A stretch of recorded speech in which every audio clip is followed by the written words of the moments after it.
Assalamu alaikum, chers frères et sœurs.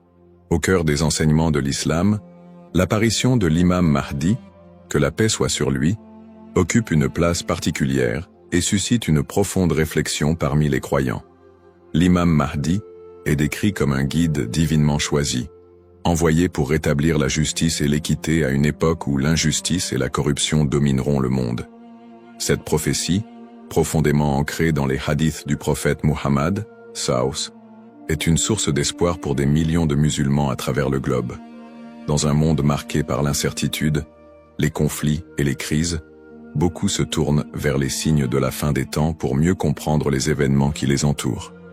L'idée de l'apparition prochaine du Mahdi est perçue non seulement comme un événement spirituel, mais aussi comme une promesse de renouveau et de paix universelle. Les savants musulmans ont longuement débattu et étudié cette prophétie, soulignant son importance dans la foi islamique. Aujourd'hui, face aux défis contemporains, l'intérêt des musulmans pour ce sujet s'intensifie. Cette quête de compréhension n'est pas une simple curiosité, mais une volonté sincère de se préparer spirituellement et de rester fermement attaché aux enseignements d'Allah. Dans cette vidéo, nous allons explorer les prophéties liées à l'imam Mahdi, les signes annonciateurs de son apparition et leur pertinence dans notre époque. Avant de commencer cette vidéo, n'oubliez pas de liker cette vidéo, car cela nous donne beaucoup de force pour continuer à partager du contenu bénéfique. Et je vous invite à vous abonner à notre chaîne et d'activer la cloche de notification pour rester informé de nos prochaines publications sur la foi islamique. Merci et bonne vidéo. Les sources sur l'imam Mahdi. L'histoire et le rôle de l'imam Mahdi, que la paix soit sur lui, sont tirés des enseignements prophétiques et occupent une place importante dans la tradition islamique.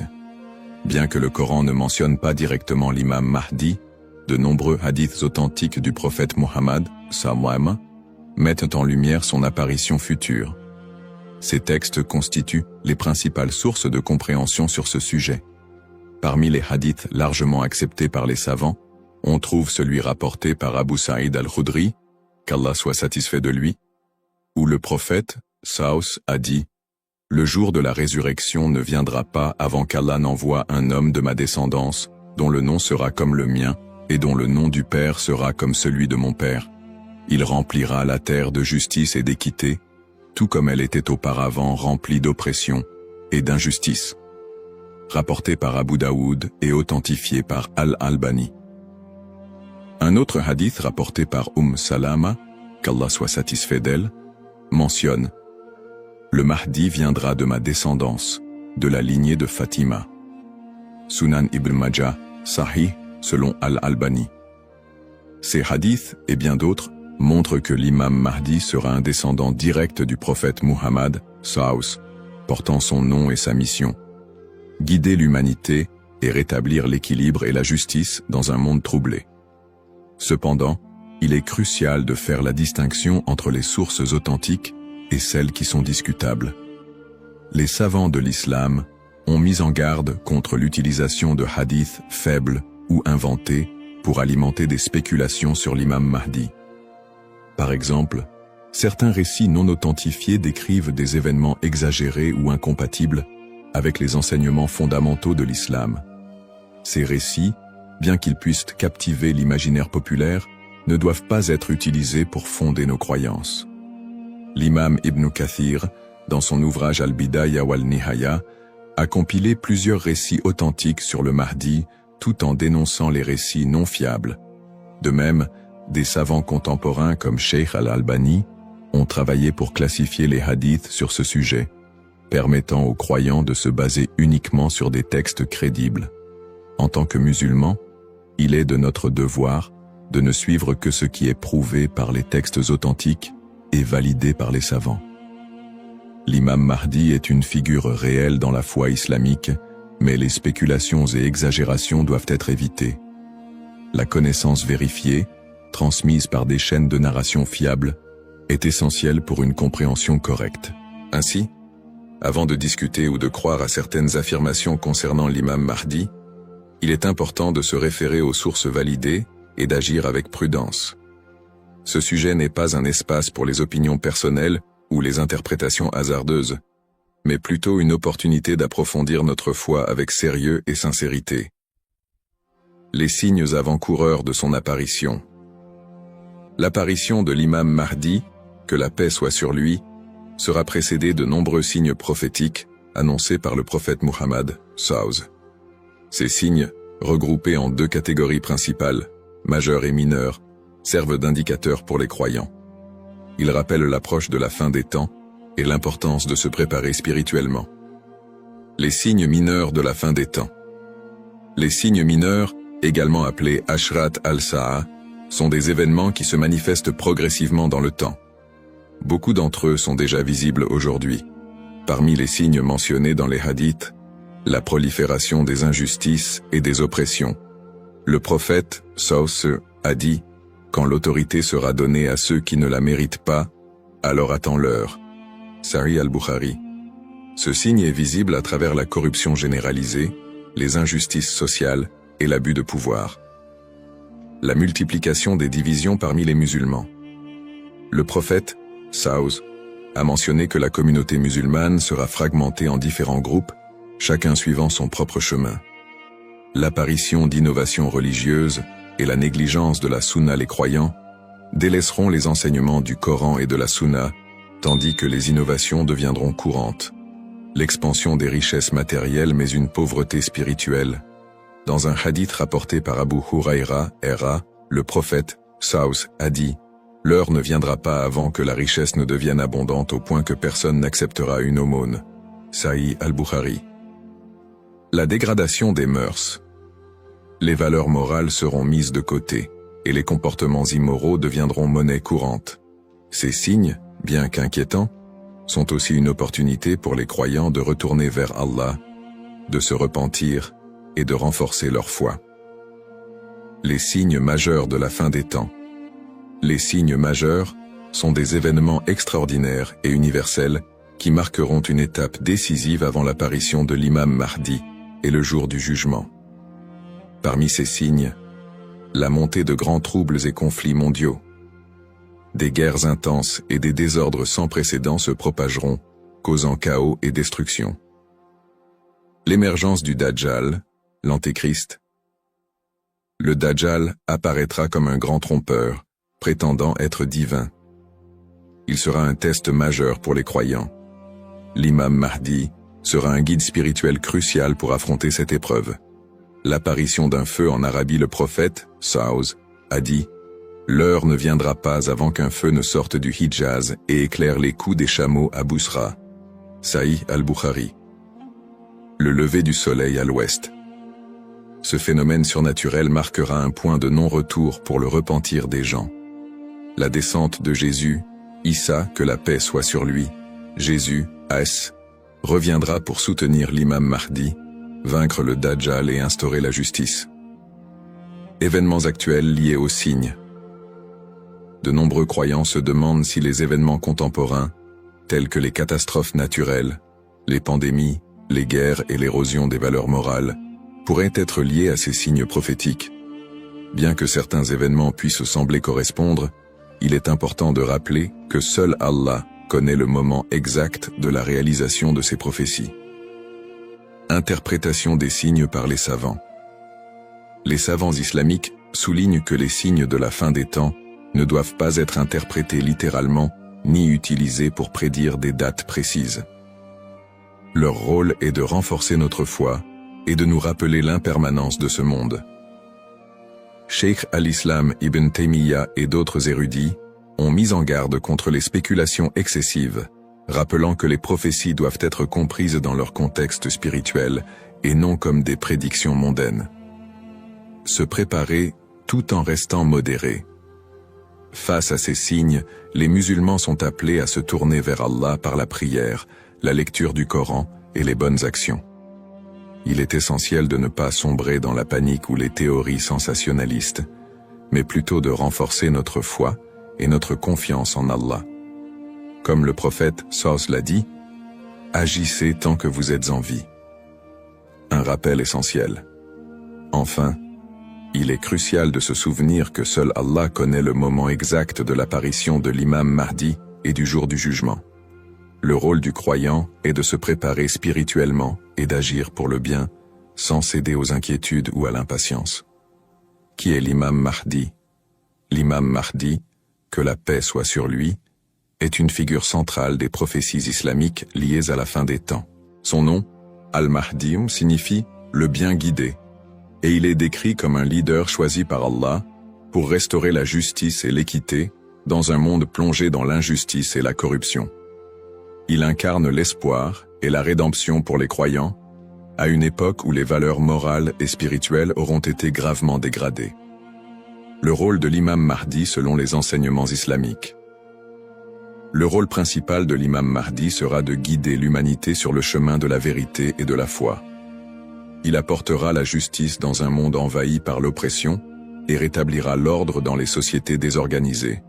Le prophète Muhammad, Saus, a dit « Il remplira la terre de justice et d'équité, tout comme elle était auparavant remplie d'injustice et d'oppression. » Sunan Abu Daoud, Sahih selon Al-Albani.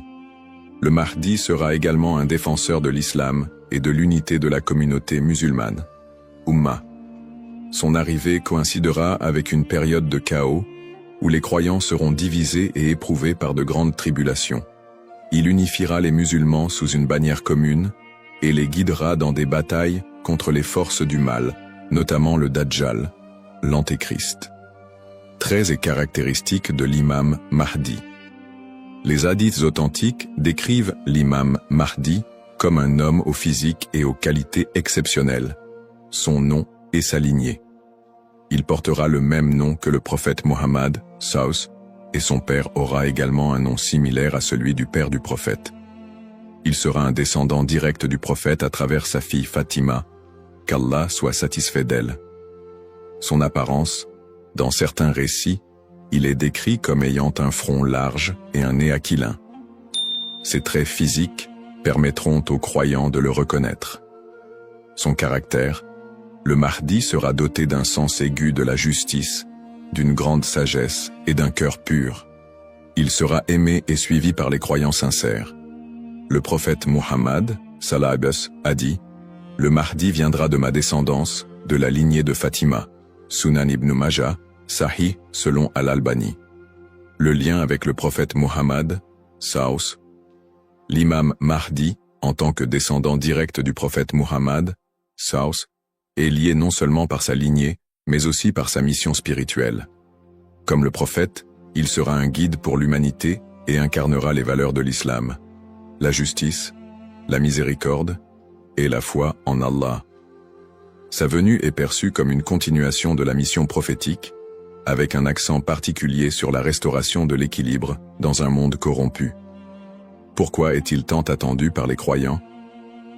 L'attente de l'imam Mahdi est profondément enracinée dans l'espoir de voir un monde meilleur. Les musulmans voient en lui un symbole d'espoir, surtout dans les moments de grandes difficultés et d'injustice.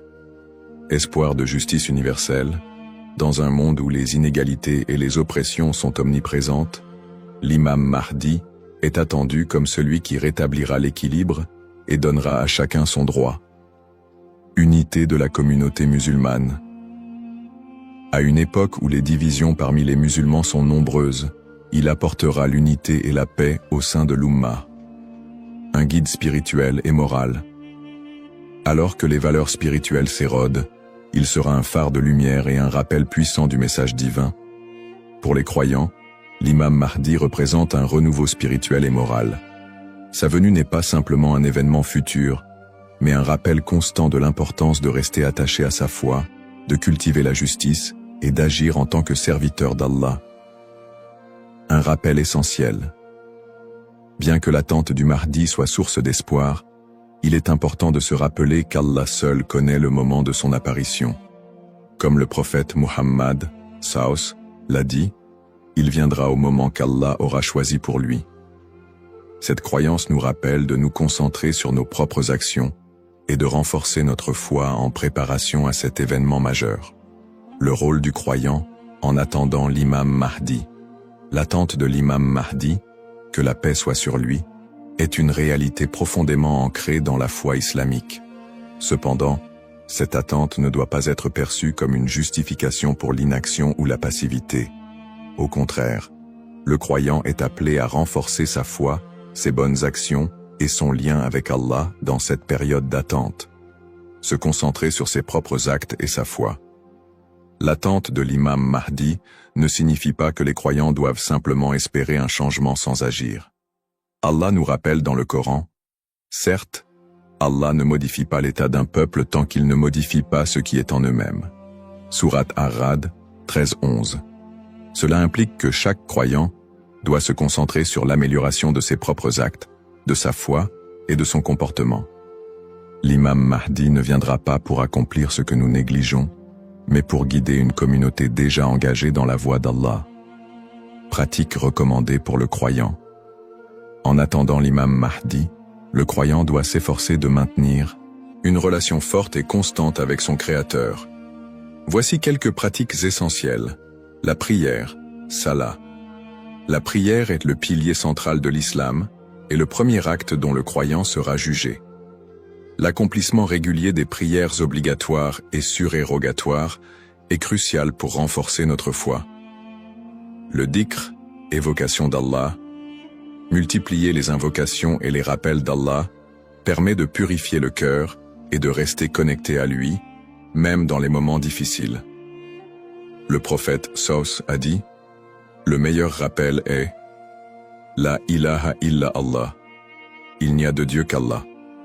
La lecture du Coran. Le Coran est la lumière et la guidance pour tout croyant. Sa lecture régulière, accompagnée de méditation sur ses significations, est essentielle pour maintenir un lien avec les enseignements divins. Le tawakkul, confiance en Allah. Face aux épreuves, le croyant doit placer sa confiance totale en Allah, tout en faisant les efforts nécessaires pour s'améliorer. Agir et être un modèle de vertu. L'attente de l'imam Mahdi n'est pas une excuse pour négliger nos responsabilités personnelles, sociales ou spirituelles. Au contraire, chaque croyant doit être un modèle de vertu et d'excellence dans tous les aspects de sa vie, dans sa famille, en éduquant ses enfants dans les valeurs islamiques et en maintenant une atmosphère de piété et d'amour, dans sa communauté, en participant à des œuvres caritatives, en favorisant l'unité et en soutenant ceux qui en ont besoin. Dans sa conduite quotidienne, en respectant les enseignements de l'islam, en évitant les péchés et en recherchant l'agrément d'Allah dans toutes ses actions.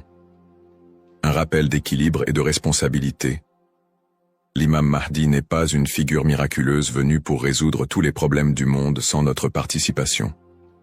Son apparition sera une bénédiction pour ceux qui se seront préparés en renforçant leur foi et en accomplissant leurs devoirs religieux et sociaux. Le prophète Mohammed Saus a dit « Travaillez pour ce monde comme si vous alliez vivre éternellement, et travaillez pour l'au-delà comme si vous alliez mourir demain. » Cette sagesse rappelle aux croyants l'importance de trouver un équilibre entre les affaires mondaines et spirituelles, tout en se préparant à l'apparition du Mahdi. En résumé, attendre l'imam Mahdi est une opportunité pour chaque musulman de devenir une meilleure personne, en s'engageant activement dans le bien et en restant fidèle à la voie tracée par le prophète Mohammed. Saus. Les erreurs fréquentes et mises en garde.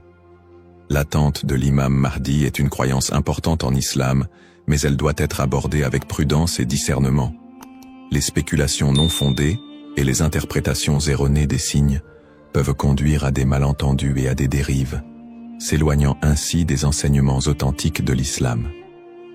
Les spéculations non fondées sur son apparition. De nombreuses personnes, face aux troubles mondiaux et aux épreuves, se livrent à des spéculations sur l'apparition imminente de l'imam Mahdi. Certains affirment même avoir vu des signes ou identifié des individus comme étant le Mahdi.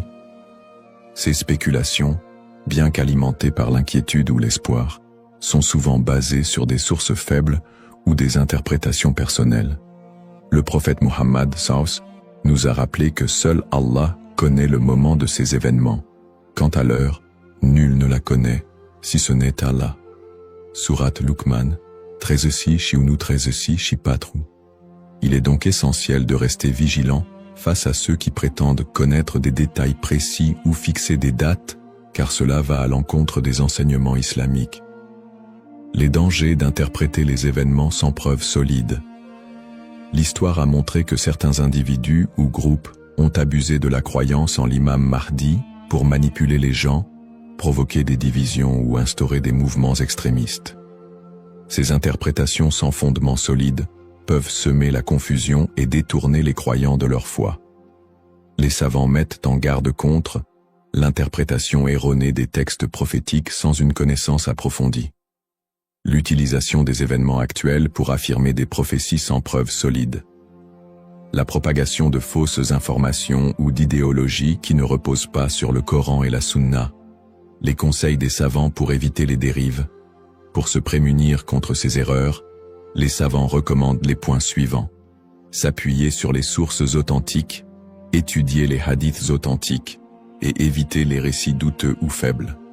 Ne pas se précipiter dans les conclusions, rester humble et reconnaître que seul Allah connaît la vérité absolue.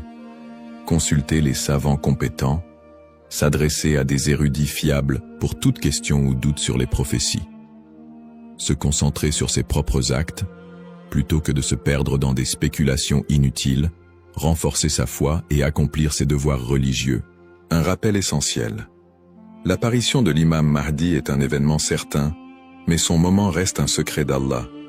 Le prophète Muhammad SAW nous a enseigné l'importance de ne pas se perdre dans des conjectures, mais de rester attaché aux principes de l'islam et de faire confiance à Allah. Celui qui place sa confiance en Allah, il lui suffit. Surat At-Talaq, 65-3. En résumé, chaque croyant doit éviter les pièges des spéculations et des interprétations erronées et se concentrer sur l'essentiel, sa relation avec Allah et son engagement à suivre les enseignements du prophète SAW.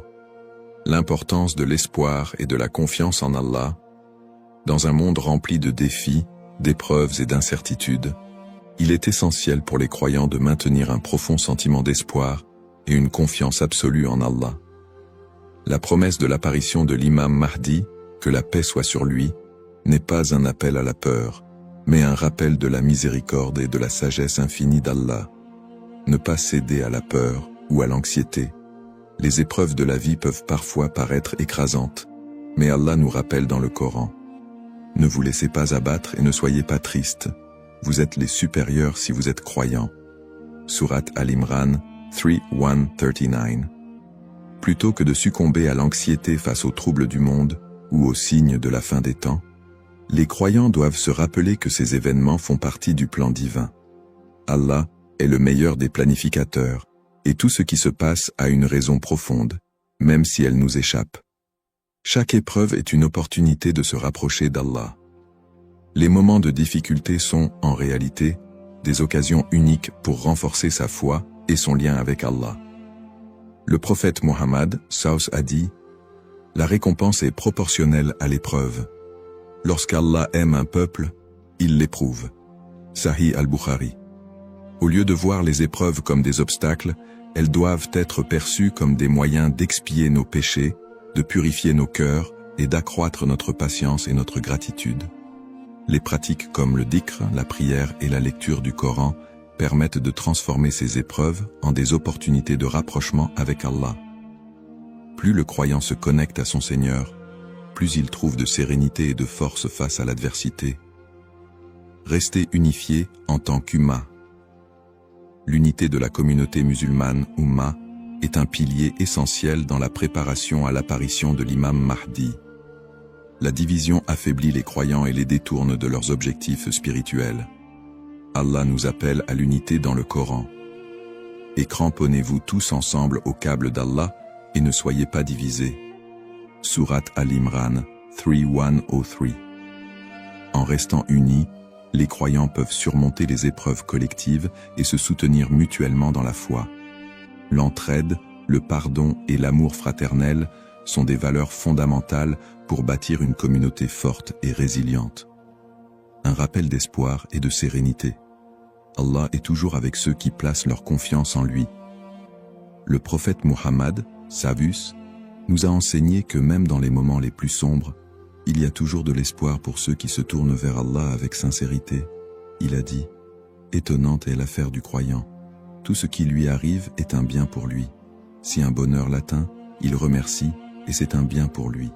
Et si un malheur l'atteint, il patiente, et c'est un bien pour lui. » Sahih Muslim.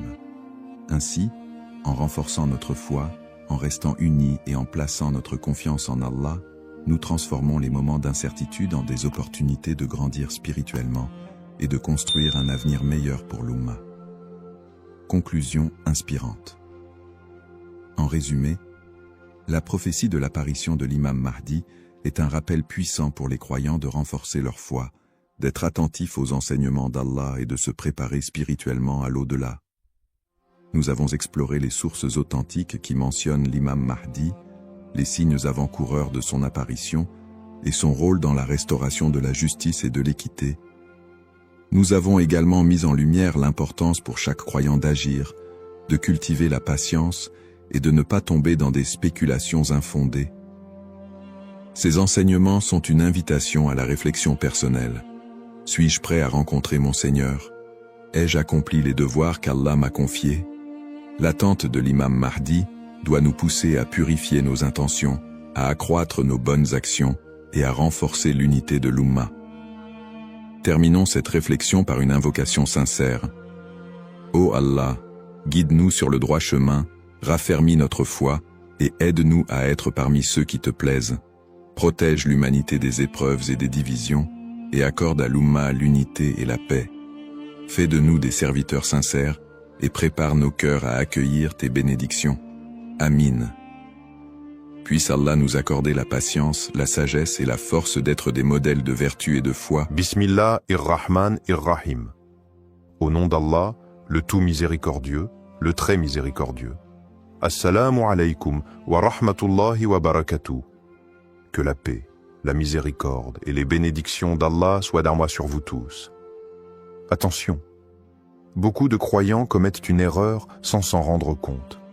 Une erreur qui peut affecter leur relation avec Dieu. Lorsque l'appel à la prière du Maghrib retentit, qu'est-ce que vous faites en premier? Vous précipitez-vous sur la nourriture pour rompre votre jeûne et manger un repas complet avant de prier, ou bien vous accomplissez immédiatement